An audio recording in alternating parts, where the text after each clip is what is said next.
بسم اللہ الرحمن الرحیم۔ السلام علیکم۔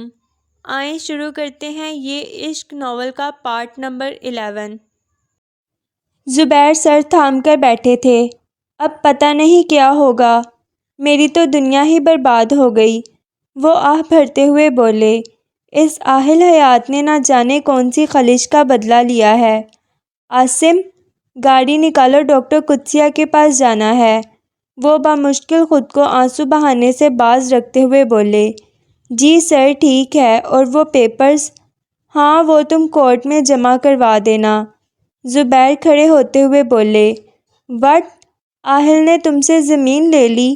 مطلب وہ جانتا ہے، اگر سب کچھ نہیں تو کچھ نہ کچھ تو ضرور جانتا ہے، ورنہ تم سے یوں گن پوائنٹ پر زمین نہ لیتا۔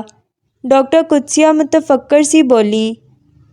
اگر وہ کچھ جانتا بھی ہے تو صرف میرے بارے میں جانتا ہوگا، آپ بھی میرے ساتھ شامل تھیں اس بات سے وہ انجان ہوگا، کیونکہ یہ بات صرف میں اور عاصم جانتے ہیں، وہ عاقب بھی نہیں جانتا تھا، پھر آہل کے جاننے کا تو سوال ہی پیدا نہیں ہوتا۔ زبیر، تم صدباب کر لو، یہ نہ ہو کہ تم اس غلط فہمی میں مبتلا رہو اور وہ تمہیں سب کے سامنے رسوا کر کے جیل کی ہوا کھلا دے۔ کیسے کروں صدباب، سب کچھ تو لے گیا ہے، وہ مظلومیت سے بولے۔ بے فکر رہیں، آہل کو کبھی معلوم نہیں ہو سکتا آپ کے متعلق۔ ایک اور لڑکی کو اغوا کیا ہے ٹیڈی نے، اس کا سودا ہو جائے تو مزہ آ جائے گا، خوبصورت بھی ہے، اچھے پیسے مل جائیں گے۔ ڈاکٹر قدسیہ سوچتی ہوئی بولی۔ ہاں تو آپ کس کی منتظر ہیں، بس کریں اس کا سودا اور پیسے منگوائیں۔ وہ لڑکی بہت ضدی ہے، ابھی کل ہی پکڑا ہے اسے، 2-4 دن لگیں گے عقل ٹھکانے لگانے میں۔ خوبصورت ہے تو پھر میں اس کی عقل ٹھکانے لگا دیتا ہوں، کیا خیال ہے؟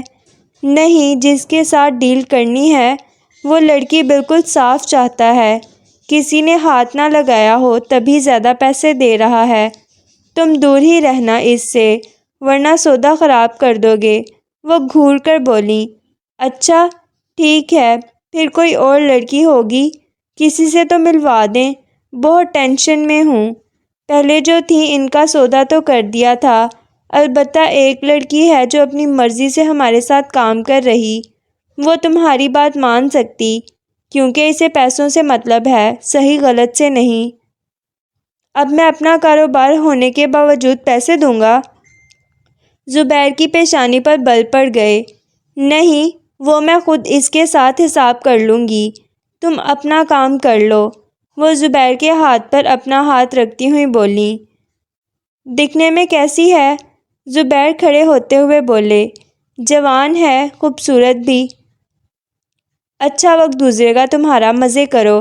وہ آنکھ مارتی ہوئی بولی۔ زبیر کہکا لگاتا باہر نکل گیا۔ آہل مٹھیاں بھیجے گاڑی سے باہر نکلا۔ یہ آہل کا ریسٹ ہاؤس تھا۔ آہل اندر آیا اور آس پاس چیزوں کو گھورنے لگا۔ دانی تم نے اچھا نہیں کیا، وہ نفی میں سر ہلاتا ہوا بولا۔ آہل نے واس اٹھایا اور دیوار پر دے مارا، اس کے بعد ایک ایک چیز اٹھاتا گیا اور دیوار پر مارتا گیا۔ ایک شیشہ آہل کے ہاتھ پر لگ گیا، لیکن اسے پرواہ نہیں تھی، وہ بالوں میں ہاتھ پھیرتا صوفے پر ڈھہ گیا۔ موبائل نکال کر دانی کی تصویر دیکھنے لگا۔ تم نے مجھ پر اعتبار نہیں کیا، پھر مجھے تھپڑ مار دیا دانی، تم کیسے مجھ پر ہاتھ اٹھا سکتی ہو؟ تم نے آہل حیات پر ہاتھ اٹھایا، اچھا نہیں کیا تم نے دانی۔ دانی مرے مرے قدم اٹھاتی کمرے میں آئی۔ مجھے لگا تھا تم اتنے برے بھی نہیں جتنے ظاہر کرتے ہو، لیکن آہل حیات تم میری سوچ سے بھی زیادہ برے ہو، تم ایک مفاد پرست انسان ہو، اتنے وقت سے مجھے پاگل بنا رہے تھے، تم صرف اپنے مطلب کی خاطر کر رہے تھے سب کچھ، اشک تھے کہ تھمنے کا نام نہیں لے رہے تھے۔ آہل، تم نے مجھے دھوکہ دیا ہے نا، اب دیکھنا دانی بھی تمہیں دھوکہ دے گی، تم نے میرے ساتھ جو کیا میں بھی وہی کروں گی، میں بھی تمہیں وہیں چوٹ پہنچاؤں گی جہاں تم نے مجھے پہنچائی، پھر تمہیں معلوم ہوگا جب کوئی بھروسہ توڑتا ہے تو کتنی تکلیف ہوتی ہے، تمہاری بے اعتنائی تمہیں سود سمیت لوٹاؤں گی۔ دیکھنا تم۔ دانی چہرہ صاف کرتی ہوئی بولی۔ دانی اٹھ کر واش روم میں آ گئی، ٹوٹی کھول کر منہ پر چھٹے مارے اور تولیے سے چہرہ خشک کرتی باہر نکل آئی۔ آہل نے کہا تھا تم نے فون چیک نہیں کیا؟ دانی کی پیشانی پر لکیریں ابھریں۔ فون تو میرا روم میں پڑا تھا، دانی بولتی ہوئی دراز چیک کرنے لگی، لیکن فون وہاں نہیں تھا۔ یہاں تو کچھ بھی نہیں، پھر آہل نے کیوں کہا؟ جھوٹا ہے وہ ایک نمبر کا۔ آہل حیات تم قابل اعتبار انسان نہیں ہو، جھوٹے فریبی۔ دانی بڑبڑاتی ہوئی واش روم میں چلی گئی۔ دانی بار بار کروٹ بدل رہی تھی، رہ رہ کر آہل پر غصہ آ رہا تھا، لیکن اس کی غیر موجودگی بھی پریشانی میں مبتلا کر رہی تھی۔ دانی خوف سے اٹھ بیٹھی۔ جاہل حیات کہاں دفع ہو گئے ہو؟ 2 بج رہے ہیں اور تمہارا کوئی نام و نشان نہیں۔ دانی گھڑی پر نظر ڈالتی ہوئی بولی۔ عین 20 منٹ بعد آہل کمرے میں داخل ہوا۔ بکھرا بکھرا سا شرٹ باہر نکلی ہوئی تھی، کوٹ ہاتھ پر ڈال رکھا تھا۔ دانی نے نظر اٹھا کر اسے دیکھا۔ تمہیں زبان سے سمجھایا تھا نا، لیکن سمجھ نہیں آیا۔ دانی اچھے سے جانتی ہے، میں ایک بار پہلے بھی اسے گولی مار چکا ہوں، اور تم جانتے ہو میرا نشانہ قطعاً نہیں چوکتا۔ آہل کے الفاظ ہتھوڑے کی مانند دانی کے دماغ پر برس رہے تھے۔ چہرے پر تلخی عود آئی، لیکن پھر اپنا بدلہ یاد آنے پر دانی چہرے کے تاثرات نارمل کرتی بیڈ سے اتر گئی۔ کہاں تھے تم؟ دانی اس کے ہاتھ سے کوٹ لیتی ہوئی بولی، البتہ چہرے پر معمولی سی خفگی تھی۔ تم نے فون چیک کیا؟ آہل اسے شانوں سے تھام کر بولا۔ آنکھوں میں سرخی تیر رہی تھی۔ کیا ہے میرے فون میں؟ دانی کا چہرہ کسی بھی تاثر سے پاک تھا۔ دانی میں نے تمہیں ٹیکسٹ کیا تھا کہ تمہیں صرف اداکاری کرنی ہے، ڈرنے کی، کیونکہ مجھے وہ زمین چاہیے، اس لیے نہیں کہ مجھے لالچ ہے۔ اچھا، پھر کیوں میرے ڈیڈ سے ان کی ریفائنری لی تم نے؟ دانی سینے پر بازو لپیٹتی ہوئی بولی۔ دانی وہ زمین تمہارے ڈیڈ کی نہیں بلکہ میرے ڈیڈ کی ہے، اور میں نے اپنی چیز لی ہے، کسی کا حق نہیں مارا۔ آہل دانی کے ہاتھ تھامتا ہوا بولا۔ دانی استہزائیہ انداز میں اسے دیکھنے لگی۔ ٹھیک ہے، میں نے تم پر اعتبار کیا، لیکن تم وعدہ کرو کبھی میرا بھروسہ، میرے اعتماد کو ٹھیس نہیں پہنچاؤ گے؟ دانی اس کی سیاہ آنکھوں میں دیکھتی ہوئی بولی۔ آہل دھیرے سے مسکرایا تو ڈمپل پھر سے نمایاں ہوا۔ تھینک یو، میں کبھی تم سے کچھ نہیں چھپاؤں گا، آہل نے کہہ کر دانی کی جانب ایک قدم بڑھایا۔ اگر تم نے مجھ سے کچھ چھپایا؟ دانی تنبیہ کرتی ہوئی اسے دیکھنے لگی۔ کبھی نہیں۔ دانی آہل کے لیے بہت اہمیت کی حامل ہے، میں تمہیں کسی شرط پر کھونا نہیں چاہتا۔ آہل اپنی پیشانی دانی کی پیشانی کے ساتھ لگاتا ہوا بولا۔ دانی کی دھڑکنیں عجیب ہی لے پر دھڑک رہی تھیں، اتنی تیز کہ دانی کو لگا دل ابھی باہر نکل آئے گا۔ اب کسی خوش فہمی میں مبتلا مت ہونا، دانی اس کے سینے پر مکہ رسید کرتی ہوئی بولی۔ آہل کہکا لگاتا وارڈروب کی جانب چل دیا۔ تم نے کھانا کھایا؟ آہل جانتا تھا، لیکن پھر بھی پوچھ بیٹھا۔ نہیں، دانی آس پاس دیکھتی ہوئی بولی۔ کیوں؟ چلو اٹھو، پہلے کھانا کھاؤ۔ مجھے بھوک نہیں ہے، دانی پیشانی پر بل ڈالتی ہوئی بولی۔ کوئی بحث نہیں، پہلے کھانا کھاؤ، پھر جو کرنا ہو کرو۔ لوگ موبائل سے بلاک کرتے ہیں، میں نے تمہیں دنیا سے بلاک کر دینا ہے، دانی کاٹ کھانے والی نظروں سے گھورتی ہوئی بولی۔ تم جہاں سے بھی بلاک کر دو، میں تو پھر بھی تمہارے ہمراہ رہوں گا۔ آہل اس کے چہرے پر بوسہ دیتی لٹوں کو اپنے ہاتھ سے پیچھے کرتا ہوا بولا۔ ڈھیٹ ہو پورے۔ بالکل میڈم، آہل مسکراتا ہوا تائیدی انداز میں بولا۔ حد ہوتی ہے، لیکن تم نے تو ہر حد پار کر رکھی جاہل حیات، دانی خوف سے کہتی لیٹ گئی۔ تم ایسے نہیں سو سکتی۔ تو کیا رینٹ دوں، پھر سونے دو گے؟ دانی جل کر بولی۔ نہیں، تم سے رینٹ نہیں چاہیے، لیکن ایک بات مان لو۔ تمہاری بات مانوں، پاگل نہیں ہوں میں۔ پھر میرے لیے تھوڑی سی پاگل ہو جاؤ۔ مجھے اپنی حکومت کا حصہ مت سمجھو، جس پر اپنی مرضی مسلط کرو گے۔ دانی کھانا کھا لو پھر سو جانا، گیٹ اپ۔ آہل دانی کا منہ تھپتھپاتا ہوا کھڑا ہو گیا۔ دانی نہ چاہتے ہوئے بھی کھڑی ہو گئی۔ یہ ہے وہ لڑکی؟ زبیر گھٹنوں کے بل بیٹھتے ہوئے بولے۔ ہاں یہی ہے، بہت تنگ کیا ہے اس نے، ڈاکٹر قدسیہ ناگواری سے بولیں۔ 2-4 دن ڈال دینا تھا کسی کے آگے، سارے نخرے ختم ہو جاتے۔ زبیر اس جوان لڑکی کے گال کو چھوتے ہوئے بولے۔ لڑکی نے نخوت سے سر جھٹک دیا۔ یہ جو پاک باز بنتی ہو نا، چپ چاپ بات مان لو ورنہ پھر اچھے سے سمجھائیں گے تمہیں۔ زبیر اس کا منہ دبوچتے ہوئے بولا۔ لڑکی خونخوار نظروں سے زبیر کو گھورنے لگی۔ صبح تک میرے پاس رہے گی تو دیکھنا، اس کے بعد ہر بات مانے گی۔ زبیر اسے بالوں سے کھینچتا ہوا بولا۔ آہ جنگلی انسان، چھوڑو مجھے، وہ دائیں بائیں سر مارتی ہوئی بولی۔ زبیر ڈاکٹر قدسیہ پر ایک نظر ڈالتا اندر کمرے کی جانب چل دیا۔ آہستہ آہستہ لڑکی کی چیخ و پکار میں کمی آنے لگی اور یکدم خاموشی چھا گئی، دل دہلا دینے والی خاموشی۔ ڈاکٹر قدسیہ سر جھٹکتی باہر نکل گئیں۔ آہل، مجھے ڈیڈ سے ملنے جانا ہے، دانی آہل کو آئینے کے سامنے کھڑا دیکھ کر بولی۔ خیریت؟ آہل آئیبرو اچکا کر بولا۔ ہاں بس دل کر رہا ہے ان سے ملنے کو، دانی اداسی سے بولی۔ اور اگر تم پھر سے واپس نہ آئیں تو؟ آہل اس کے سامنے آتا ہوا بولا۔ تو پھر وہ جو سڑک پر گھوم رہی ہوتی ہیں نا، مانگنے والی، ان میں سے کسی کو لے جانا ساتھ دانی بنا کر، لیکن وہ دانی نہیں ہوگی۔ اچھا ٹھیک ہے، واپس آ جاؤ گی؟ آہل سانس خارج کرتا ہوا بولا۔ تمہیں کیا لگتا ہے؟ دانی اپنی گرے آنکھیں اس کی سیاہ آنکھوں میں گاڑتی ہوئی بولی۔ شام کو میں خود آ جاؤں گا تمہیں لینے، آہل مسکراتا ہوا بولا۔ دانی پھر سے اس کے ڈمپل کو دیکھنے لگی۔ کیا ہوا؟ تمہارا ڈمپل بہت بیکار ہے۔ دانی منہ بھسورتی وارڈروب کھول کر کھڑی ہو گئی۔ پھر نہ دیکھا کرو، آہل مسکراتا ہوا بال بنانے لگا۔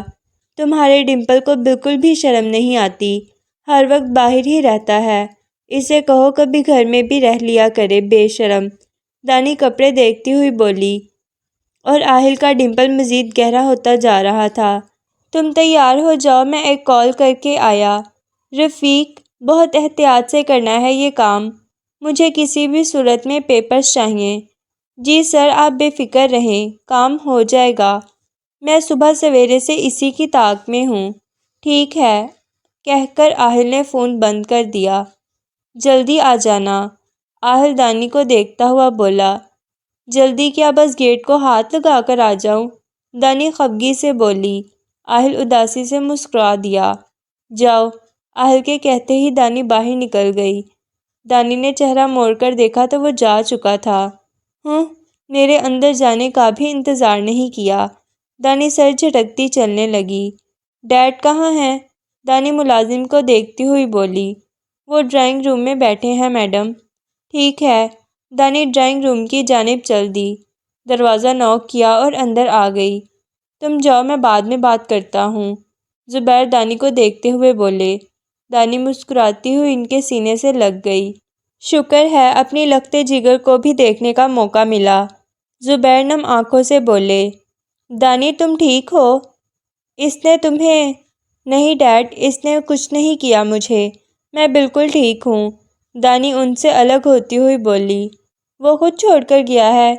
زبیر تفتیشی انداز میں بولے۔ جی، شام میں آئے گا لینے، دانی صوفے پر بیٹھتی ہوئی بولی۔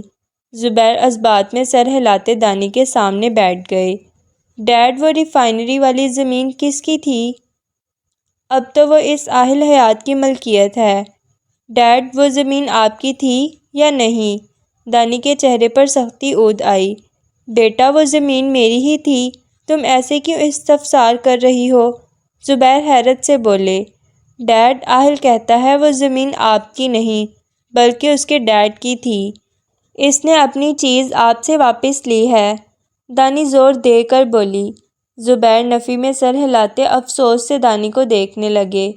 اس نے جھوٹ بولا ہے تم سے تاکہ تم میرے خلاف ہو جاؤ، ہمارے بیچ میں درار پیدا کر رہا ہے وہ، اگر ایسا ہی تھا تو کیا اس نے تمہیں پہلے بتایا؟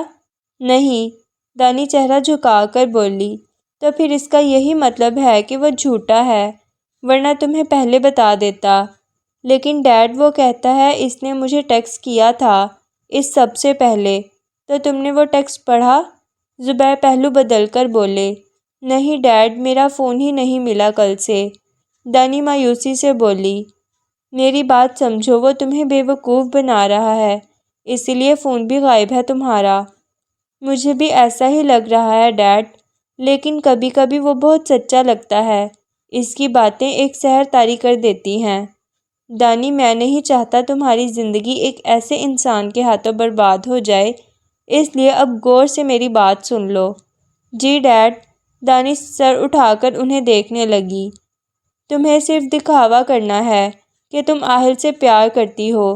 اس کے بعد جب وہ تم پر بھروسہ کرنے لگے، تم زمین یا تو اپنے نام کر لینا یا پھر میرے نام، جیسا اس نے کیا تم بھی ویسا ہی کرو گی۔ دانی یکٹک زبیر کو دیکھ رہی تھی۔ آپ ٹھیک کہہ رہے ہیں ڈیڈ، آہل کو سبق سکھانا ہوگا، اسے بھی معلوم ہونا چاہیے کیسا محسوس ہوتا ہے۔ تم جا کر ثنیا سے مل لو، مجھے کچھ کام ہے، اور فون تمہارے جانے سے پہلے میں لے دوں گا۔ زبیر مسکراتے ہوئے بولے۔ دانی سر ہلاتی باہر نکل گئی۔ عاصم ڈرائیو کر رہا تھا، نگاہیں ہنوز سامنے سڑک پر تھیں۔ فون کی رنگ ٹون سن کر عاصم نے رفتار کم کر دی اور فون کان سے لگا لیا۔ ہیلو، ہاں بولو، وہ سامنے سڑک پر دیکھتا ہوا بولا۔ کیا؟ کیسے ہوا؟ میں ابھی آتا ہوں، بس 10 منٹ میں، رفیق نے کہہ کر یو ٹرن سے گاڑی واپس موڑ لی اور فل سپیڈ میں دوڑانے لگا۔ آپ کا زخم کیسا ہے حیات صاحب؟ ڈاکٹر قدسیہ جوس کا گلاس لبوں سے ہٹاتی ہوئی بولی۔ یہ معمولی سے زخم مجھے روک نہیں سکتے، آہل تفاخر سے بولا۔ بالکل، آپ کی ہمت سے تو ہم واقف ہیں، ویسے اس ملاقات کا پس منظر؟ وہ آئیبرو اچکا کر بولی۔ کام کرنا چاہتا ہوں میں آپ کے ساتھ، آہل ٹانگ پہ ٹانگ چڑھاتا ہوا بولا۔ میرے ساتھ؟ خوش آئندہ ہے یہ، وہ مسکراتے ہوئے بولی۔ بولیں کون سا کام منافع بخش ہوگا؟ آہل جانچتی نظروں سے دیکھتا ہوا بولا۔ کچی کوٹیاں تو ڈاکٹر قدسیہ نے بھی نہیں کھیلی تھیں، میرا خیال ہے لیدر انڈسٹری مناسب رہے گی۔ آہل اثبات میں سر ہلاتا انہیں دیکھنے لگا۔ چلیں ٹھیک ہے پھر، میں رفیق کو بولوں گا معلومات لے، اگر مجھے بھی مناسب لگا تو اسی پروجیکٹ کو شروع کریں گے۔ ضرور، کیوں نہیں، مجھے خوشی ہوگی آپ کے ساتھ کام کرنے میں، ڈاکٹر قدسیہ پسندیدگی سے بولیں۔ آہل کا فون رنگ کرنے لگا تو ایکسکیوز کرتا سائٹ پر آ گیا۔ دانی انم کے کمرے کے باہر تھی جب اسے آواز سنائی دی۔ آہل، تم میری کال کیوں اٹینڈ نہیں کر رہے؟ دانی کے قدم وہیں منجمد ہو گئے، آنکھیں حیرت سے پھیل گئیں۔ انم، میں بہت بیزی تھا اور ابھی اس وقت بھی بیزی ہوں، تمہارے پاس باقی سب کاموں کے لیے ٹائم ہے اور انم میری بات سنو، تمہارا کام میں کروا رہا ہوں، تھوڑا صبر کرو، یہ کام پلک جھپکتے نہیں ہو جاتے، آہل ضبط کرتا ہوا بولا۔ دانی بے یقینی سے انم کو سن رہی تھی، اسے اپنی قوت سماعت پر شبہ ہوا۔ اچھا ٹھیک ہے، میں انتظار کروں گی تمہاری کال کا۔ انم نے مایوسی سے کال بند کر دی۔ دانی کی آنکھوں میں نمی تیرنے لگی۔ آہل، تمہارے کتنے روپ ہیں، ایک ہی بار میں سب آشکار کیوں نہیں کر دیتے؟ دانی چلتی ہوئی بولنے لگی۔ کچھ ٹوٹا تھا دانی کے اندر۔ تمہیں بھی رلاؤں گی میں آہل، دیکھنا، تم جیسا انسان جو دوسروں کو رلاتا ہے، اپنے چاچو کی موت پر بھی نہیں روئے تھے نا تم، میں رلاؤں گی تمہیں۔ دانی ہاتھ کی پشت سے گال رگڑتی اپنے کمرے کی جانب چل دی۔ عاصم گاڑی سے نکلا اور بھاگ کر اندر چلا گیا۔ رفیق جو اس کی طاق میں تھا، عاصم کو ہاسپٹل کا دروازہ عبور کرتے دیکھ باہر نکلا، اس کی گاڑی کی جانب آیا۔ جلدی جلدی میں وہ گاڑی لاک کرنا ہی بھول گیا تھا۔ رفیق فاتحانہ مسکراہٹ لیے آگے آیا اور دروازہ کھول کر پیپرز اٹھا لیے۔ زبردست، وہ کہتا ہوا اپنی گاڑی کے پاس آیا اور زن سے گاڑی بھگا لے گیا۔ سر، کام ہو گیا، اب آگے کے لیے کیا حکم ہے؟ رفیق فون کان سے لگائے ڈرائیو کر رہا تھا۔ ویری گڈ رفیق، اب ایسا کرو فی الحال ان پیپرز کو احتیاط سے اپنے پاس رکھو، میں تمہیں بعد میں بتاؤں گا ان کے ساتھ کیا کرنا ہے۔ جی سر، ٹھیک ہے۔ اور ڈاکٹر قدسیہ کے ساتھ میٹنگ کا کیا نتیجہ نکلا؟ وہ بھی پکی کھلاڑی ہے، لیکن میں اس کی آنکھوں میں اپنے لیے پسندیدگی دیکھ چکا ہوں، اور مجھے یقین ہے بہت جلد معلوم ہو جائے گا آخر کس کام میں ملوث ہیں زبیر اور قدسیہ۔ آہل ہنکار بھر کر بولا، ٹھیک ہے سر، میں پیپرز کو سنبھال کر رکھتا ہوں۔ ٹھیک 7 بجے آہل کی گاڑی زبیر کے گھر کے پورچ میں کھڑی تھی۔ آہل گاڑی کے اندر بیٹھا تھا، گاڑی کے باہر گارڈز کھڑے تھے۔ دانی زبیر کے سینے سے لگی ہوئی تھی اور آہل طیش میں انہیں دیکھ رہا تھا، مٹھی زور سے بند کر رکھی تھی۔ بس کرو، تمہاری بیدائی نہیں ہو رہی، آہل دروازہ کھول کر بولا۔ دانی ناگواری سے دیکھتی گاڑی میں آ بیٹھی۔ آہل نے گوگلز لگا کر چہرہ موڑ رکھا تھا۔ دانی نے ایک نظر اس پر ڈالی، پھر چہرے کا رخ موڑ کر باہر دیکھنے لگی۔ آئندہ تم اگر اپنے باپ کے گلے لگیں تو دیکھنا تمہارا کیا حشر کروں گا۔ آہل انگلی اٹھائے وارن کرتا ہوا بولا۔ دانی منہ کھولے اسے دیکھنے لگی۔ تمہارا دماغ خراب ہے کیا؟ وہ میرے ڈیڈ ہیں۔ دانی کو اس کی ذہنی حالت پر شبہ ہوا۔ میں کچھ نہیں جانتا، تمہارے ڈیڈ ہوں یا کوئی بھی۔ آہل کی آنکھیں سرخ ہو رہی تھیں۔ تم پاگل ہو پورے کے پورے، بدتمیز انسان۔ دانی اس کی انگلی پیچھے کرتی ہوئی بولی۔ میری بات سمجھ آئی یا نہیں؟ آہل دانی کی کلائی پکڑتا ہوا بولا۔ انگلیاں تھیں یا گرم سیسا جو دانی کو اندر گڑتا ہوا محسوس ہوا۔ آہل میرا ہاتھ چھوڑو۔ دانی دوسرے ہاتھ سے اس کا ہاتھ ہٹاتی ہوئی بولی۔ میں کیا پوچھ رہا ہوں؟ آہل دانی کی آنکھوں میں دیکھتا ہوا بولا۔ آہل تمہارا دماغ خراب ہے، چھوڑو مجھے۔ دانی چلائی۔ میری بات کا جواب دو، چھوڑ دوں گا۔ آہل کے چہرے پر بلا کی سختی تھی۔ دانی اس کے ہاتھ پر مکے برسا رہی تھی، لیکن اس کے فولادی ہاتھ پر کوئی اثر نہ ہوا۔ اچھا نہیں ملتی کسی سے، اب تو چھوڑ دو۔ دانی التجائیہ نظروں سے دیکھتی ہوئی بولی۔ آہل نے ہاتھ کھولا اور دانی کو آزاد کیا۔ اسی لمحے ایک آنسو ٹوٹ کر بے مول ہوا۔ بہت برے ہو تم، بد دماغ گندے انسان۔ دانی بولتی بیڈ پر ڈھیر ہو گئی۔ آہل سانس خارج کرتا اسٹڈی کا لاک کھولتا اندر چلا گیا۔ دانی اپنی کلائی پر سرخ نشان دیکھنے لگی جو کہ آہل کی انگلیوں کے تھے۔ آہ، کتنی زور سے پکڑا تھا۔ دانی آنکھیں مسلتی ہوئی بولی۔ آہل ایک البم اٹھا کر بیٹھ گیا۔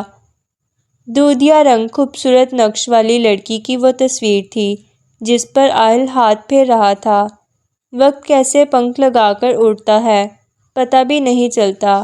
جو لوگ ہمارے ساتھ ہوتے ہیں انہیں ماضی کا حصہ بنا دیتا۔ وہ لوگ ملتے تو ہیں لیکن صرف یادوں میں، اور کچھ یادیں اتنی تلخ ہوتی ہیں کہ انہیں نہ ہی سوچا جائے تو بہتر ہے۔ پانا اور کھونا دونوں زندگی کا حصہ ہیں، لیکن میں خوش نہیں۔ مجھ سے میری خوشیاں چھین لی گئیں۔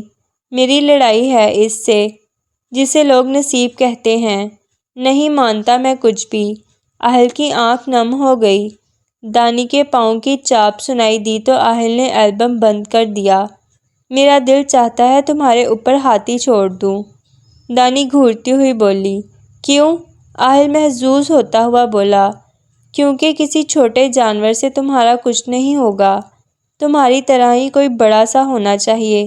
دانی بولتی ہوئی اس کے سامنے آ گئی۔ ہر وقت میرے پیچھے پڑی رہتی ہو، پڑھائی پر توجہ دو۔ آہل البم ٹیبل پر رکھتا ہوا بولا۔ یہ دیکھو ذرا کیسے تشدد کیا تم نے مجھ پر، میڈیا میں جا کر دکھاؤں میں؟ دانی دھمکاتی ہوئی کرسی کے بازو پر بیٹھ گئی۔ آہل نے آہستہ سے دانی کی بازو پکڑی اور دیکھنے لگا۔ اچھی بات ہے، تم پر صرف آہل کا حق ہے، سو نشان بھی آہل کے ہی ہونے چاہئیں۔ وہ پرسکون انداز میں بولا۔ تم سے تو بات کرنا ہی فضول ہے۔ دانی منہ بنا کر بولی۔ پانی پیو گی؟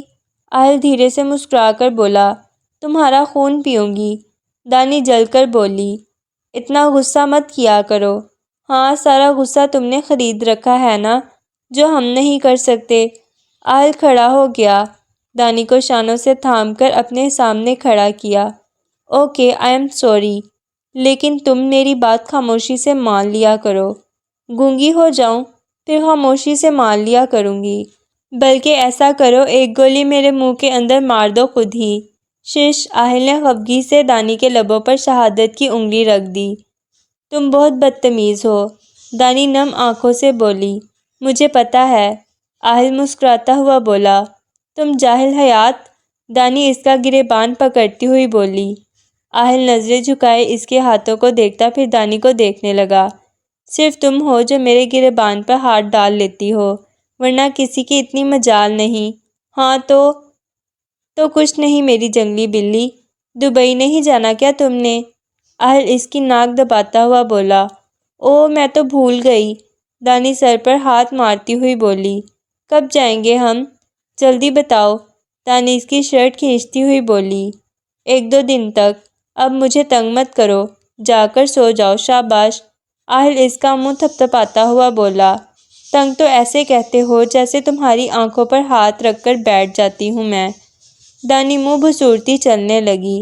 آہل مسکراتا ہوا ٹیبل پر جھکا اور البم اٹھا کر مطلوبہ جگہ پر آ گیا۔ محتاط انداز میں البم کو واپس اپنی جگہ پر بکس کے عقب میں رکھ دیا۔ آخر کیا رکھا ہے اس نے اسٹڈی میں جو مجھے بھی نہیں اندر جانے دیتا؟ دانی انگلیوں میں لاکٹ گھماتی ہوئی بولی۔ کسی دن چیک کرنی پڑے گی اس کی اسٹڈی، شاید کچھ معلوم ہو جائے۔ دانی سوچتی ہوئی لیٹ گئی۔ عاصم، تمہارا دماغ تو ٹھکانے پر ہے نا؟ کیسے وہ پیپرز غائب ہو گئے؟ زبیر ششدار سے اسے دیکھنے لگے۔ سر، میرے بیٹے کا ایکسیڈنٹ ہو گیا تھا، میں اسی کو دیکھنے ہاسپٹل گیا تھا، اور جب باہر نکلا تو گاڑی میں پیپرز نہیں تھے۔ حد ہوتی ہے، تم پہلے پیپرز کو احتیاط سے رکھتے۔ وہ دھاڑے۔ سر، میرا بیٹا تھا، کوئی رشتہ دار نہیں، عاصم نے دلیل دی۔ تمہارے بیٹے کے چکر میں میرا کام بگڑ گیا، نہ جانے کس کے ہاتھ لگے ہوں گے، ایک اور مصیبت سر پڑ گئی۔ وہ ہنکار بھرتے بیٹھ گئے۔ سوری سر، عاصم سر جھکا کر بولا۔ کیسی طبیعت ہے تمہارے بیٹے کی؟ زبیر پیشانی پر بل ڈالتے ہوئے بولے۔ اب بہتر ہے صبح سے۔ زمین کا مسئلہ تو میں نے حل کر لیا ہے، دانی کو بولا ہے۔ وہ زمین لے لے گی آہل سے، اس جانب سے میں مطمئن ہوں۔ بس وہ ویڈیو والا آدمی مل جائے۔ سمجھ سے باہر ہے وہ ویڈیو کیسے بن سکتی ہے، اور ہم اتنے وقت سے لاعلم تھے۔ بالکل سر، حیرت کی بات ہے، وہ شخص بھی اتنے سالوں سے خاموش تھا، پھر آج کیوں بول پڑا؟ عاصم الجھ کر بولا۔ پتہ نہیں کس کی موت پڑی ہے اب، زبیر خوف سے کہتے باہر نکل گئے۔ انم، تم کیوں آ گئی ہو یہاں؟ رحیم پریشانی سے گویا ہوا۔ رحیم، میں تمہیں کچھ بتانے آئی ہوں، انم نے کہتے ہوئے اس کی جانب ایک قدم بڑھایا۔ انم پلیز میری بات کو سمجھو، تم چلی جاؤ یہاں سے، رحیم آس پاس دیکھتا ہوا بولا۔ رحیم، تم ایسے کیوں بول رہے ہو؟ کیا تمہاری محبت اتنی کم تھی کہ چند دن کی دوری پر ختم ہو گئی؟ انم آنکھوں میں نمی لیے بولی۔ انم، میرا وہ مطلب نہیں ہے، میں آج بھی تم سے اتنی ہی محبت کرتا ہوں جتنی پہلے کرتا تھا، لیکن اب بات میری بہنوں کی ہے، میں انہیں اپنی محبت کی بھیٹ نہیں چڑھا سکتا، وہ معصوم ہیں، انہیں سزا نہیں دلوانا چاہتا، رحیم بے بسی سے بولا۔ ہماری طلاق نہیں ہوئی، انم کا چہرہ بے تاثر تھا۔ رحیم پوری آنکھیں کھولے اسے دیکھنے لگا۔ تم نے مجھے بول کر طلاق نہیں دی، اور پیپرز بھی ابھی تک کورٹ میں نہیں گئے، سو ہم آج بھی ایک دوسرے کے نکاح میں ہیں۔ 2 موتی ٹوٹ کر انم کے رخسار پر آ گرے۔ تم سچ کہہ رہی ہو؟ رحیم بے یقینی کی کیفیت میں بولا۔ بالکل سچ، انم مسکرا دی۔ لیکن انم، میں ان فاصلوں کو کبھی طے نہیں کر سکتا، ہمارے بیچ سب سے بڑی دیوار اسٹیٹس کی ہے، میں تمہارے کلاس کا نہیں، تم بڑے لوگ ہو، ہم جیسے تمہارے بیچ نہیں آ سکتے، وہ مایوسی سے بولا۔ رحیم، میرے لیے یہ اسٹیٹس، یہ کلاس کچھ اہمیت نہیں رکھتا، میرے لیے صرف ہمارے رشتے کی اہمیت ہے۔ تم مجھے 2 وقت کا کھانا بھی کھلا دو گے، میں اسی میں خوش رہ لوں گی، کیونکہ مجھے تمہارے جیسا انسان چاہیے، نہ کہ دولت پرست انسان جن کے لیے پیسہ ہی سب کچھ ہے۔ انم نے روتے ہوئے رحیم کے شانے پر سر رکھ دیا۔ رحیم کی آنکھیں بھی نم ہو گئیں۔ تم دعا کیا کرو انم کہ ہم ایک ہو جائیں، یہ فراق، یہ فاصلے سب تمام ہو جائیں۔ انشاءاللہ ہم ایک دن ایک ساتھ ہوں گے اور بہت خوش ہوں گے۔ انم مسکرا کر بولی، اب تم جاؤ اس سے پہلے کہ ہمیں کوئی دیکھ لے۔ رحیم فکر مندی سے بولا، اب تم میری کال اٹینڈ کرو گے نا؟ انم گاڑی کی جانب بڑھتی ہوئی بولی، ہاں بالکل، اب میں خود تمہیں کال کروں گا۔ رحیم 2 قدم پیچھے ہٹاتا ہوا بولا۔ انم مسکراتی ہوئی گاڑی میں بیٹھ گئی۔